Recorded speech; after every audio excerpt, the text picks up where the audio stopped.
Welcome to the Infinite Jungle. On today's show, I have Sal Qadir, the co-founder and CEO of Bullpen, and my former colleague at Galaxy. Thanks for being on the show, Sal. Amazing. Thanks for having me, Christine. Very excited to see you put out this show. I think it was a few months ago you launched it. Super cool. I've been in this studio before. It's weird to be back in the office. When we were all recording Galaxy Brains back in the day. Oh my God. I think our boss, Alex Thorne, may not want everybody to go to the super early parts of the show because it was a very different show, Galaxy Brains, than what it is today. But it was a different era in crypto too. So. It was. And now you too, I mean, there's been so much developments of what you've been up to since Galaxy. Tell me a little bit about Bullpen and the recent developments of this. It's a Telegram trading bot, right? Right. And maybe I'll preface by saying the thesis behind Bullpen has been, can we make a front end for DeFi that's really easy to use? Can we bring trading on chain, the experience of that to feel similar to a Robinhood? Can we make Robinhood on chain?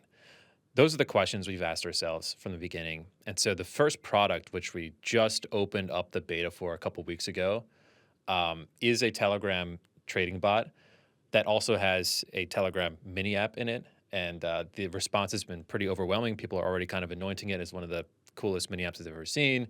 And we're going to be pushing a lot of really interesting features through that. But yeah, I mean, it's been super exciting to see that thesis play out. I think a lot of other startups are also waking up to that thesis, which to me has always been DeFi protocols get commoditized over time, front ends start to win over time and be the key revenue drivers for businesses in crypto.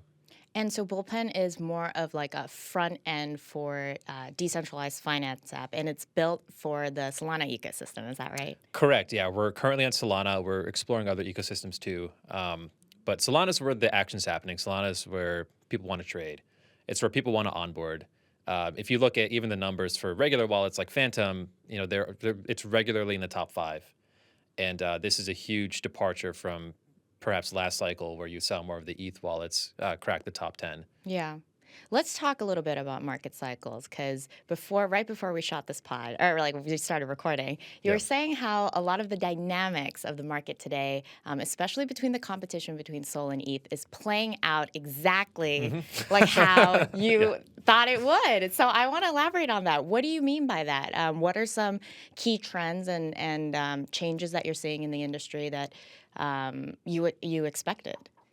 Yeah, I mean, this is something, we can kind of try to split this up. But basically, from the moment I walked into Galaxy as a researcher in July of 2021, might have been August, you know, the first thing I hear people talking about are L2s, and people would talk about L2s as if they're just this thing that have a lot of trade-offs in terms of centralization, even just the optimistic roll-ups. You know, they have a 7-day kind of period where you can contest state. And the overwhelming response from first principles was like, this is not really the future. It's just kind of a stepping stone. People weren't finding them interesting at all. But now, you know, fast forward a few years, now we're supposed to act like they were the solution all along. It just felt a little bit weird to me that there was all this love for the same L2s that people were kind of criticizing when I first joined. And fundamentally, the technology behind L2s never changed at all. They were still highly centralized. They were still very fragmented. And so my thesis was there's no way this is going to successfully scale ETH for a lot of reasons, which we can get into all those reasons throughout this interview. But it was very clear to me that that was not really going to work. And so especially my perspective as someone who's trying to build something and has to choose an ecosystem, those were rarely, it felt like that was not a great choice for a lot of reasons as well, compared to something like a Solana. So what do you think about the L2 adoption lately? Because it has been picking up quite a bit. I feel like the entire Ethereum development roadmap has now shifted to being rollup-centric.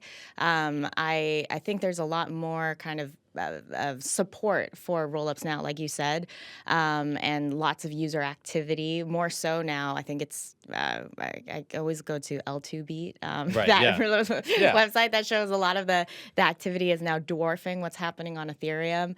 I almost think Ethereum is kind of past the point of no return in terms of this roadmap for scaling. I think Ethereum developers have really given up on the vision of scaling the layer one. So curious to know how you foresee kind of the dynamics of of that playing out.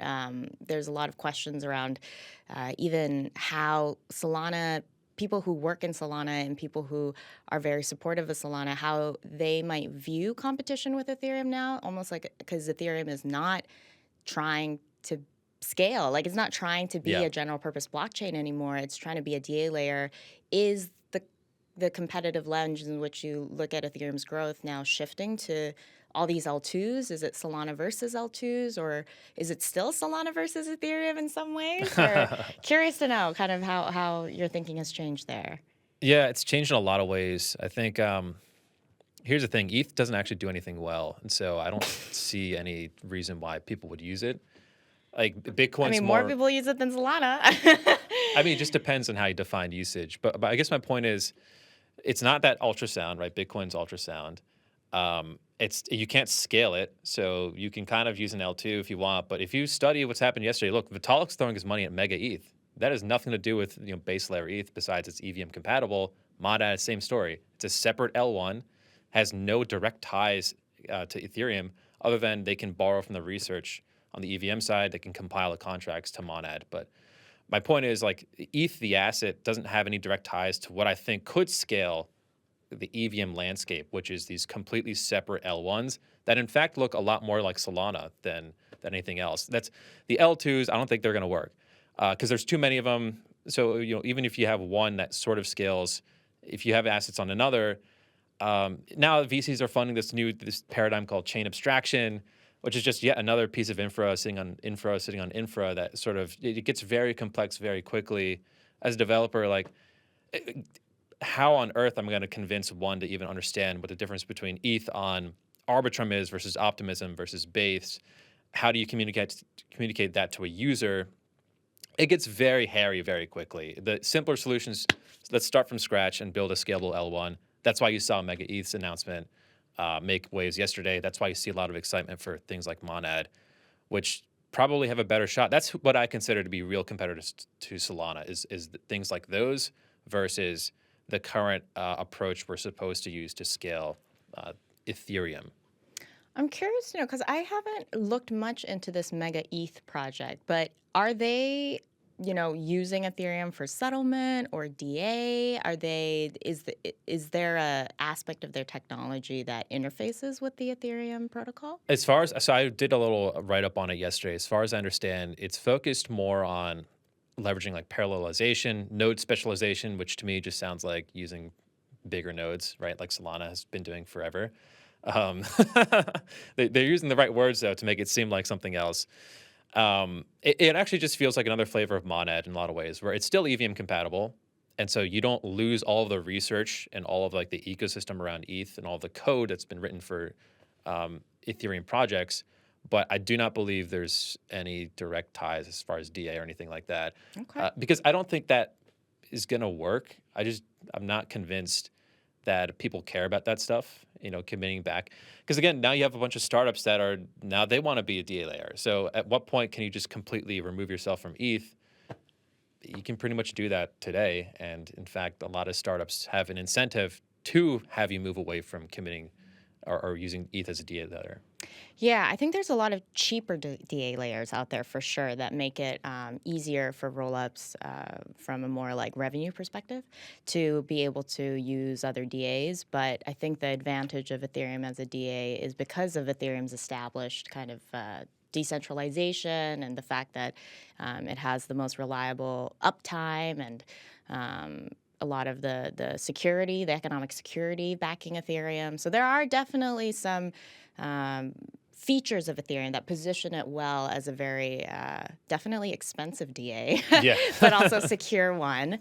And I will also mention that I think what you said about the fact that Mega ETH and some of these other protocols are taking so much of what Ethereum has built over the past couple of years, like the EVM, a lot of the toolkits, a lot of the developer kind of mind share that they can learn from. I do wonder if, Solana too is benefiting and can benefit a lot from the same challenges that general purpose blockchains have and can learn from uh, some of the same hurdles that Ethereum has went through. Definitely as it relates to scaling the Sure. L1. Yeah. I believe that there are actually some L2s on Solana being built as well. Yeah. And I know that Solana has also evolved quite heavily from its original vision of being a layer one blockchain with absolutely no fee markets. Mm. Curious to know your thoughts on these developments of how we're seeing blockchains, Solana and Ethereum, converge onto the same design, and especially also deal with the same problems. Um, so there's quite a bit I think that we can go into here, but Sure. I want to start off and know your thoughts about the relative convergence and divergence of design solutions around blockchains, where I see quite a bit being borrowed from the Ethereum ecosystem, and a lot of areas for I think improvement. So. Sure. Yeah. No, I don't disagree. I think what you saw in March with the massive hysteria or interest rather in meme coins, it tested Solana in a way that we've probably seen before, but before it would just go down. This time it stayed online the entire time, but the fees started to go really, really high where there was cases where you could be paying 20, 30 cents. There was cases where you'd pay more than an ETH L2 to land a transaction, and transactions weren't landing very consistently. Hmm. And then you also see this massive rise in MEV activity on Solana. And so now validators are making their money on MEV. They're not making money on commissions anymore. And so to your point, like that is absolutely converging with where ETH has been kind of this entire time. Um, Now it's a big deal in Solana where it literally didn't exist like a year and a half ago, MEV that is. And so there's going to be, and to your point about mempools, like while there probably will never be an actual mempool in Solana, it's not really built for that. What you're seeing instead is this rise of use of bribes for landing transactions faster. And so if you use these advanced apps like Photon or BullX, they have a whole field for the user to not only put your priority fee, but put your bribe in as well if you want to land really quickly. And so that feels to me like very much like when you were in MetaMask and you wanted to tip, to have your transaction land faster. That was never supposed to be the intention, right? Like when I was first looking at Solana, it was all about fast and cheap. These days, it's pretty fast. It's pretty cheap, but it's it's not consistently both. There's been cases where I've tried to land transactions on Bullpen and like I'm waiting 20 seconds. So, I will concede that Solana's design has been tested massively. Their upgrades may be able to bring them back to being consistently fast and cheap. And the latest version, 1.18, seems to have helped a lot on that front. I want to talk a little bit about the latest technical updates to Solana because there's been quite a few. ZK compression, something Yeah. called Blinks. Oh, yeah. Now, I am always, trying to keep as up to date as I can about the technical progress being made on Ethereum. I need you to give me the 101, the update on the latest slew of technical updates being made to Solana. What have been some of the biggest changes that you think have been made to the Solana protocol that's worth kind of summarizing now? Yeah, the biggest one is kind of what I was getting at earlier, which is 1.18, the validator update that essentially tries to solve for the congestion issues. Um, the way it works, basically, it just comes down to like how they're handling. So the issue with Solana is like people spam transactions, and so the solution to it is can you throttle traffic better, and can you kind of ensure quality of service by favoring certain validators over others. And then there's another issue kind of in parallel with that with respect to jitter, which is just even if you have a priority fee, you're not really guaranteed to have it land necessarily faster. This is something that Solana is also working on. I'm not sure if that one was actually fully solved in the latest update, but it's something that I know the team is kind of studying deeply. And there's still quite a few additional updates that they're going to be making. I think the main criticism of kind of the way things are skating for Solana is you're essentially giving more and more power to validators with really high stake. Interesting. And so that can kind of, one could argue that's not great for decentralization, but Um, yeah, that's kind of like I'm not super deep in the weeds on like the protocol updates these days. I'm more focused on kind of the consumer side, which you brought up links. That's something we're looking at pretty closely as well. Nice, nice. Well, so on the topic of some of those technical developments, it's really good that Solana is working on the downtime issue and has made some really significant progress on that with the V1.18 Hmm. update. I want to go back also to some solutions that are being talked about regarding MEV, because some of the solutions that Ethereum has implemented, like proposer builder separation, which relates to MEV boost, that has also created new, fresh problems Yeah, on Ethereum. yeah, And I think one of the kind of knee-jerk reactions that have happened on Solana is for the Solana Foundation to take away delegated stake from certain validators that are engaging in bad MEV that hurts users. right. For example, like sandwiching, and other major players like Jito also taking some actions. What are some of the other solutions, the longer term solutions, not some of these like, we pick and choose and we make some very like, I guess like short-term band-aid solutions. What are some of the longer-term solutions that you're seeing evolve as the MEV problem gets really big? I'm sure this is top of mind. What have you been seeing in terms of the design space moving forward and how it might change Ethereum's protocol? Or sorry, not Ethereum's protocol, Solana's Solana's. protocol. Yeah, that's a good question. I mean, maybe I'll start by saying I'm not super in tune with the MEV side of just generally L1s. It's not something I've ever found super like interesting to dive into. I recognize it's a very top of mind problem and super important. Well, for trading, I mean, in the sense of having user transactions not be sandwiched or Sure, yeah, that like, kind of and stuff. I think there's a report that you might be referencing that actually points out like Banana Gun and Maestro as kind of two key sources of order flow for MEV extraction on ETH, and so obviously we're thinking about that as well for Bullpen. I think the solution space it's a little tricky. Certainly, Jito's made a lot of strides there, and potentially solutions could be just involving kind of redistributing MEV rewards back to either users or validators. But again, it's not like a super easy problem to solve because it's always going to exist. It exists in TradFi with retail order flow, non-toxic retail order flow. That's why Robinhood caught a lot of flack for selling it to Citadel, essentially. Um, it's I don't know if it's a easily solvable problem, but I'm also not sure it's super important to solve at this juncture. People that are trading on these apps, they're not really worried about getting a bad fill. Hmm. They're worried about just, getting a fill on something that they think can, perform well for their portfolio. Um, and so I think, there's a lot of smart people working on MEV. Think these things will get kind of resolved, or at least they'll come to a solution that benefits more stakeholders than just the person extracting it over time. And in terms of when we go like 20, 30 years, I mean, it's a very long timeline, but moving forward, projecting ourselves into the future Yeah. as Ethereum's L2 ecosystem evolves, as Solana's. If it's still around. Well, that was actually going to be my question. Do you foresee Ethereum and Solana coexisting as blockchain ecosystems?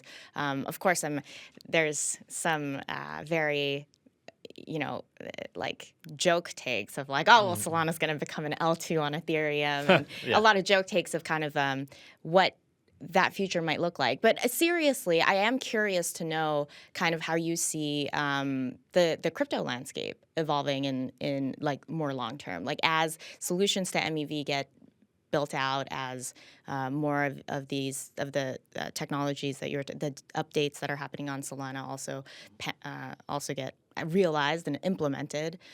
Curious to know how you see the landscape changing. Yeah, it's a tough question because going ahead 30 years, crypto didn't even exist 30 years ago. Mm-hmm. Um, I would say like they probably will coexist.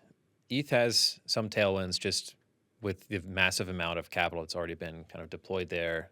The ETF story that'll continue to evolve over time. Maybe it'll become part of a basket of digital assets that allocators will want everyone to have a piece of with Bitcoin. I think Sol will actually be part of that as well. Um, I think they'll coexist, but I do think the way that people will use blockchains will look more like Solana and will look like I just don't know to what extent ETH will actually be tangibly used to power smart contracts that regular users are interacting with. Hmm. So, and you kind of see the early innings of this just with the stablecoin story in emerging markets. The rise of Tron, which essentially has equal or more issuance of USDT than Ethereum itself. People are choosing to use a completely different chain to send dollars to each other in emerging markets. Um, so, like, to what extent, like, is ETH actually useful anymore? That's the question I have in my head. ETH NFTs, even like they too expensive to use it, so people don't even. Aside from like the OG collections, no new mints are happening there. Um, and I think you'll start to see just more activity move off of ETH. The question is, will it be on a chain that's still tethered somewhat economically to ETH or using it as a DA layer? I don't know. Yeah. Just based on what's happening in the last year, it feels to me like we'll just see an EVM hyperscalable L1 kind of subsume a lot of that activity.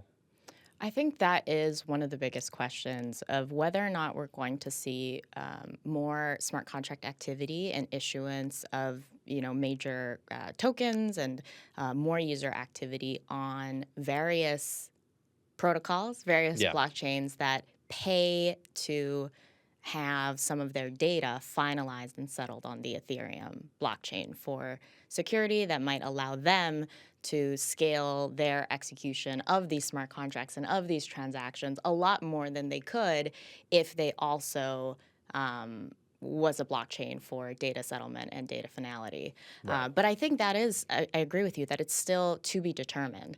Is it going to be a future where there is a game changing solution that allows a blockchain to do it all? Or is the future these layer twos that pay money, that pay ETH in gas to have all of that data finalized and settled to that layer?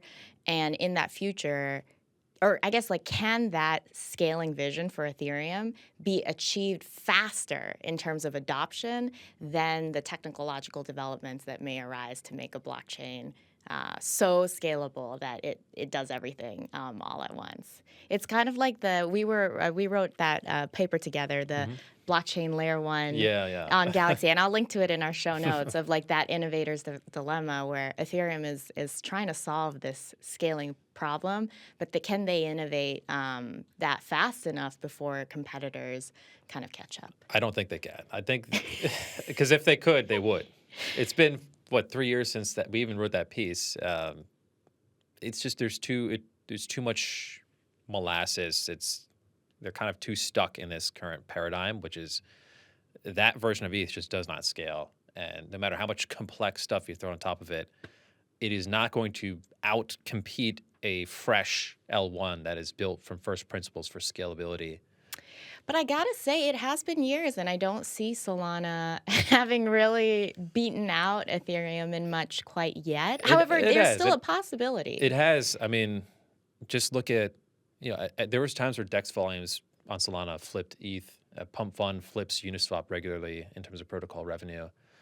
Number of wallets, and that's not a great metric, but there's signal there, right? Hmm. Daily active wallets, mind share. Just look at all these, and you could say they're positive or negative for the space, but celebrities are not even touching Ethereum anymore. They're launching stuff on Solana. Low Pumps has Phantom Wallet on his car. Um, There are some good, what do you call it, like anecdotes, but I do wonder how much of that volume is real user volume because of how much spam activity and trouble there is with Solana. It's rough that looking at those numbers. I'm like, man, how much of this is real user activity? And so I think sometimes economic value, looking at the dollar value being moved around, is sometimes a bigger indicator that it is perhaps a little bit harder to game.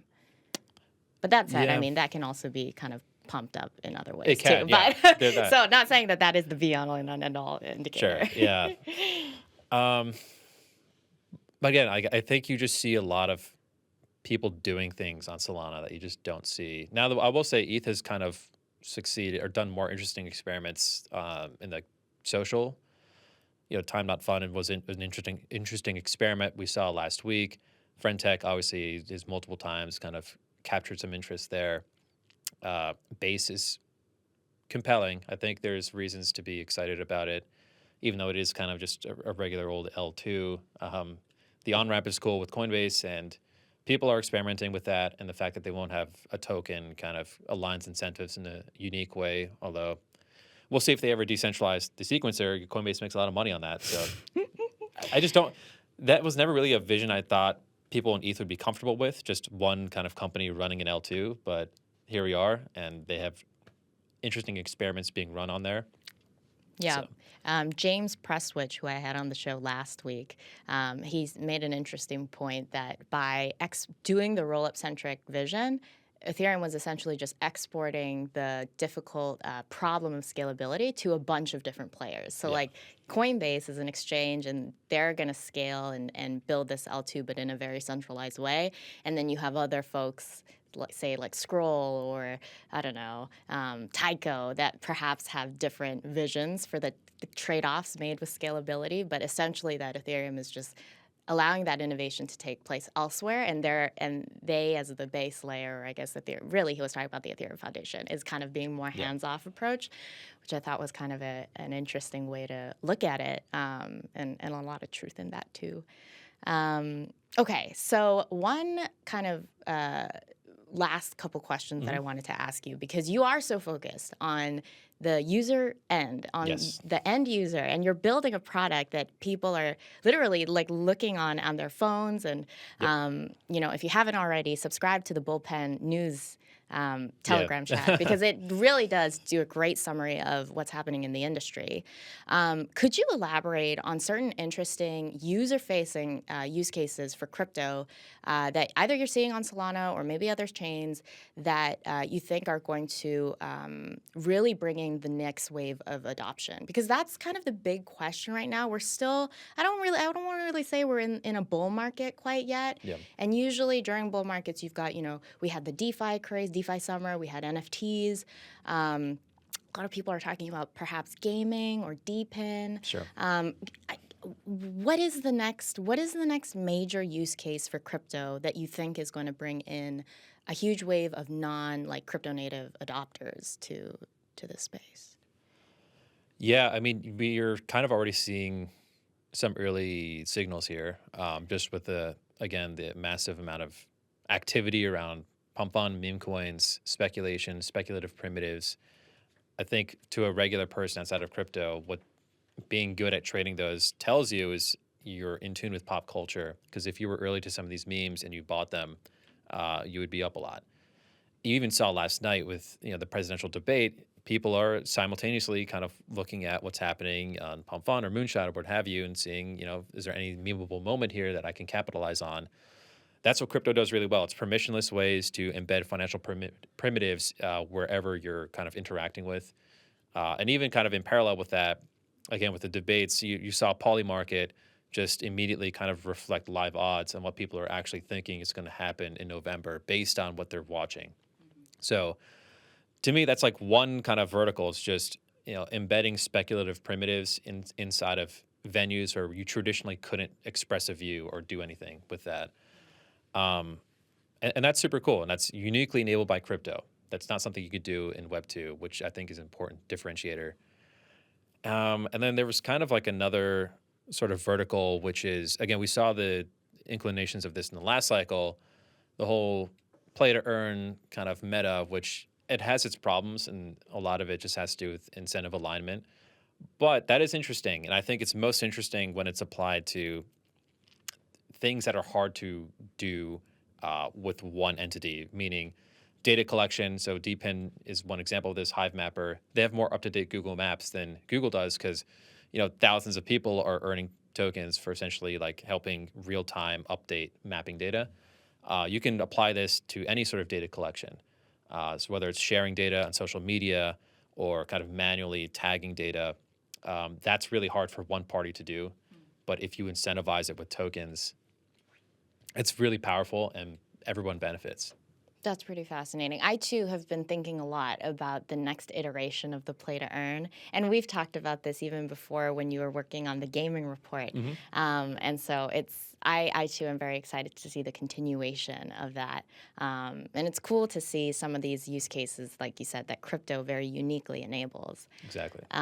So last question, because I want to bring it full circle back to Bullpen. Sure. You had just did the beta Hmm. for the beta launch or the open release for the Telegram trading bot. Hmm. What's the next product? What's the next feature of Bullpen Yeah. that's going to go live? We were just chatting about it with the team this morning. So basically, we're looking at a lot of things that we're super excited about.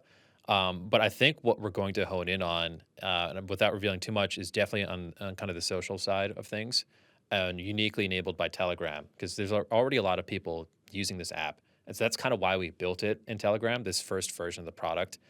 And so we're playing around with some primitives and features that are really exciting there, and that's kind of what we're driving towards this next feature release. So stay tuned for that. All right. Well, thank you so much, Sal. This has been a really wonderful conversation, and it's lovely to be able to go back into some of the Solana ecosystem trends and developments. Because ever since you went on to do Bullpen, I've been lacking my tabs on the Solana ecosystem and industry. So I appreciate it. Absolutely. Thanks for having me, Christine. Well, thank you also, everyone, to you for listening to the show and for joining us on this episode of Infinite Jungle. We hope that you learned something new about Ethereum, but also we hope you learned something new about Solana as well in this very special episode with Sal Qadir. Join us again next time for the next episode of Infinite Jungle. We are signing off from New York City. Until next time, everyone, stay safe out there. I need to remind you to please refer to the disclaimer linked in the podcast show notes and note that none of the information in this podcast constitutes investment advice, an offer, recommendation, or solicitation by Galaxy Digital or any of its affiliates to buy or sell any securities.